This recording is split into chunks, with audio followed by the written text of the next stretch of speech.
Selamat pagi Bapak Ibu, izin memulai presentasinya. Laju perkembangan teknologi informasi dan aliran informasi dalam beberapa tahun terakhir menjadi begitu pesat dan tak terbendung.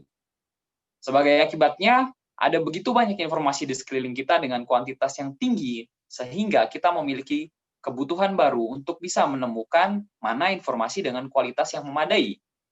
Dengan demikian, semua orang memiliki kebutuhan untuk bisa menggunakan informasi yang tepat dengan tujuan yang tepat, termasuk dalam sektor ekonomi, di mana ada perusahaan serta para pemangku kepentingan di dalamnya. Informasi dari perusahaan disampaikan melalui laporan keuangan yang dapat kita akses dengan mudah melalui website perusahaan maupun website.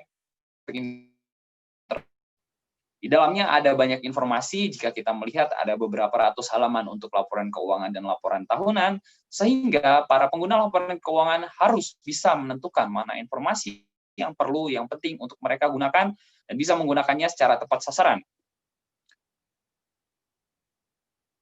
Salah satu informasi yang ditampilkan dalam laporan keuangan adalah tata kelola perusahaan. Tata kelola perusahaan menjadi krusial bagi perusahaan yang ukurannya sudah cukup besar, seperti yang terdaftar di Bursa Efek Indonesia, di mana tata kelola ikut ambil bagian dalam menjaga sustainabilitas dari perusahaan tetap bisa terus berjalan dengan menghasilkan profit yang relatif stabil atau meningkat. Dengan berdasarkan permasalahan tersebut, saya, Hapusan Niko Pardamian Sitorus, Akuntansi FEB UGM 2017, mengangkat sebuah penelitian dan akan mempresentasikannya pada hari ini dengan judul Pengaruh Pengungkapan Sukarela Tata Kelola Perusahaan pada Kinerja Perusahaan, sebuah studi empiris pada perusahaan yang termasuk dalam indeks LQ45 di Bursa Efek Indonesia. Latar belakang yang cukup panjang tadi diperas ke dalam dua permasalahan yang dibagi berdasarkan cara pengukuran kinerja dari perusahaan tersebut. Ada begitu banyak cara seperti menghitung rasio likuiditas, rasio aktivitas, profitabilitas, dan pasar. Dan untuk kali ini di penelitian ini, saya menggunakan dua rasio. Yang pertama adalah rasio profitabilitas yang menunjukkan laba akuntansi. Rasio profitabilitas yang diambil adalah return on equity yang juga banyak digunakan oleh penelitian-penelitian sebelumnya. Beberapa analis meyakini bahwa ROE mencakup keseluruhan dari usaha organisasi untuk menghasilkan laba, termasuk di dalamnya bisa terpengaruh oleh perusahaan, likuiditas perusahaan, cara perusahaan mengelola aset, dan hutang, juga beberapa hal lainnya, sehingga ROE dianggap dapat menampilkan kinerja perusahaan dari segi pengelolaan manajemennya sendiri. Rasio yang kedua adalah dari nilai pasar. Ketika ROE berada dari dalam perusahaan sendiri, maka rasio nilai pasar adalah bagaimana pasar menilai setiap perusahaan itu sendiri, dan rasio yang dipilih di sini adalah price per earnings, di mana pasar menilai keuntungan dari perusahaan dengan harga tertentu. Dengan demikian, penelitian ini mencakup kedua kinerja perusahaan, baik dari dalam internal perusahaan maupun dari bagaimana pasar merespon terhadap perusahaan.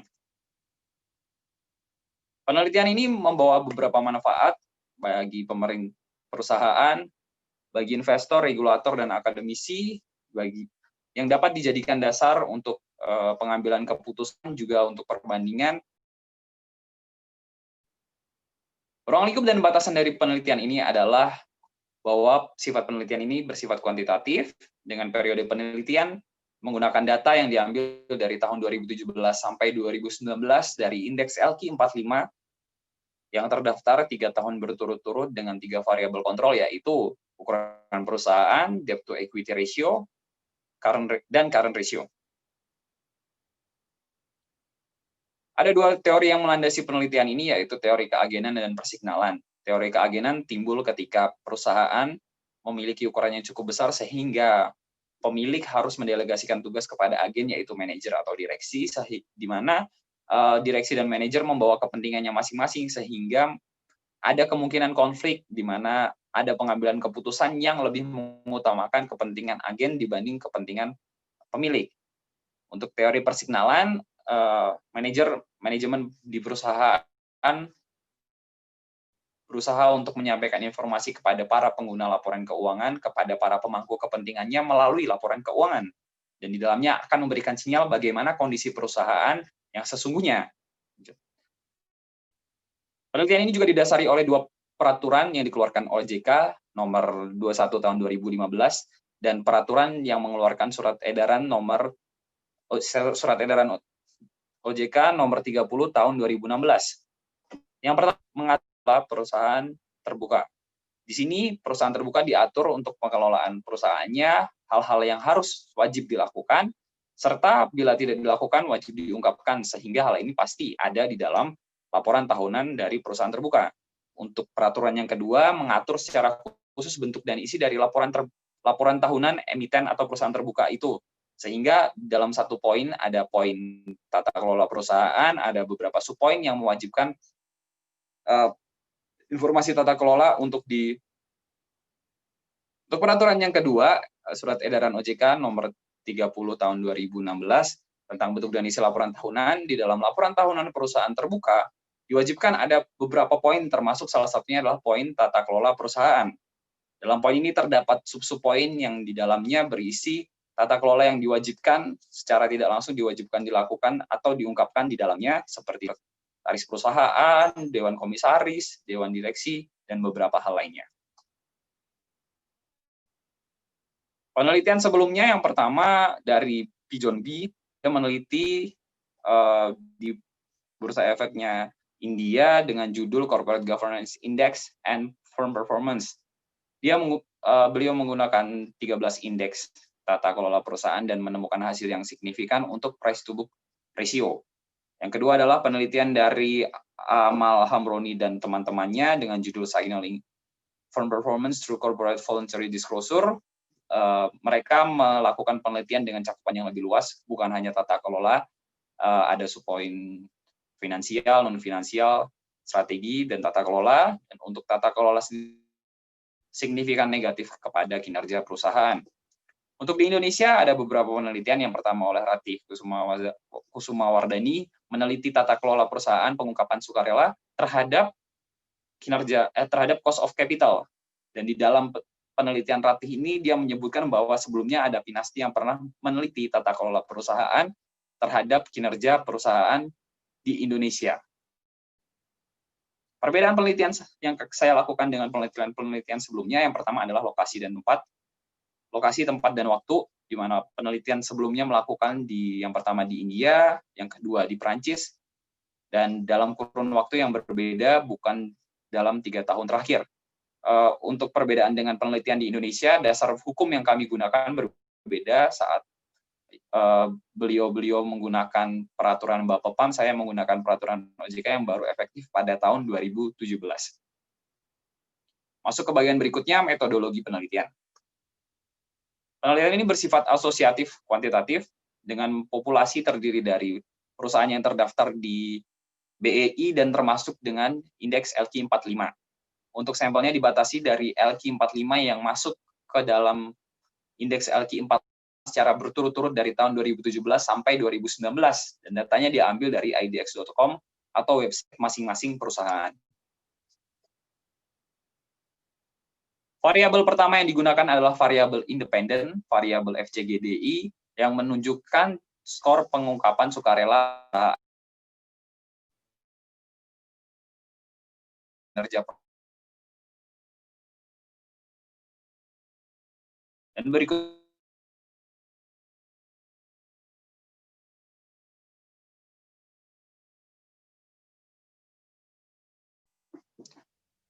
selanjutnya model regresi. Sebelum melakukannya ada beberapa uji asumsi klasik yang dilakukan.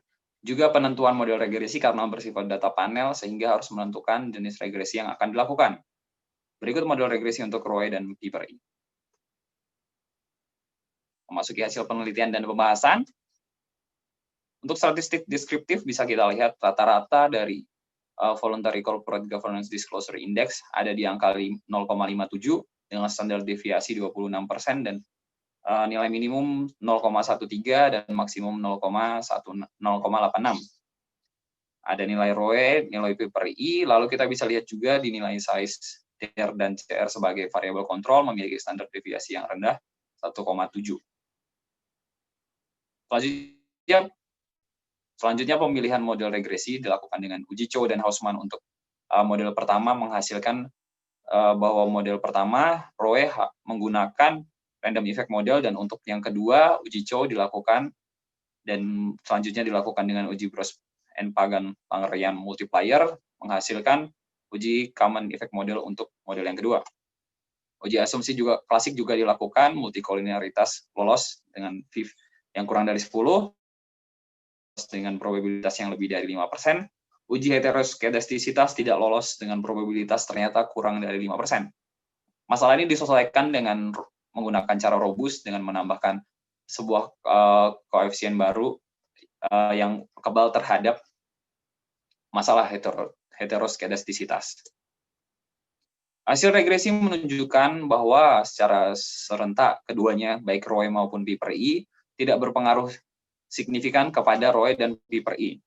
Untuk F statistik probability model pertama ada 0,83 dan yang kedua adalah 0,34, di mana keduanya lebih dari 5%, sehingga secara serentak variabel-variabel yang ada tidak berpengaruh terhadap variabel dependent, ROE maupun P per I. Untuk masing-masing nilai t-test dilakukan juga dengan dan mendapatkan nilai p-value untuk VJGDI 0,86 untuk model pertama dan 0,68 untuk model kedua. Keduanya juga tidak berpengaruh signifikan terhadap variabel dependennya. Hasil ini menandakan bahwa pengungkapan sukarela tata kelola di Indonesia tidak berpengaruh pada kinerja perusahaan, baik yang diukur melalui di dalam perusahaan laba akuntansinya yang dibagi dengan total saham yang ditanamkan, maupun diukur dari bagaimana pasar menilai setiap keuntungan yang dimiliki oleh perusahaan. Kemungkinan penyebab yang pertama adalah peraturan baru. Karena penelitian ini menggunakan peraturan yang baru efektif tahun 2017, ada kemungkinan peraturan baru berdampak sehingga pengungkapan sudah cukup, yang diwajibkan sudah cukup untuk menunjukkan kinerja yang bagus, dan tata kelola sisanya tidak lagi menjadi competitive advantage bagi perusahaan, yang mana pengungkapan sukarela lainnya tidak lagi berpengaruh signifikan pada kondisi perusahaan. Kemungkinan yang lain bisa saja memang budaya penilaian di BI, penilaian pasar terhadap perusahaan di Indonesia tidak memperhatikan tata kelolanya, melainkan hanya melihat hal-hal lainnya. Demikian presentasi dari saya untuk penelitian yang telah dilakukan dengan kehati-hatian, dengan niat yang ada, dan menemukan hasil yang tidak signifikan untuk pengelolaan pengungkapan tata kelola perusahaan di Indonesia dalam periode waktu 2017 sampai 2019 dengan menggunakan peraturan dari OJK yang terbaru, berbeda dengan apa yang ditemukan oleh peneliti-peneliti lain di berbagai belahan dunia juga pada kurun waktu yang berbeda. Terima kasih untuk perhatian Bapak Ibu, semoga sehat selalu di tengah kondisi yang seperti ini. Tetap semangat dan selamat pagi.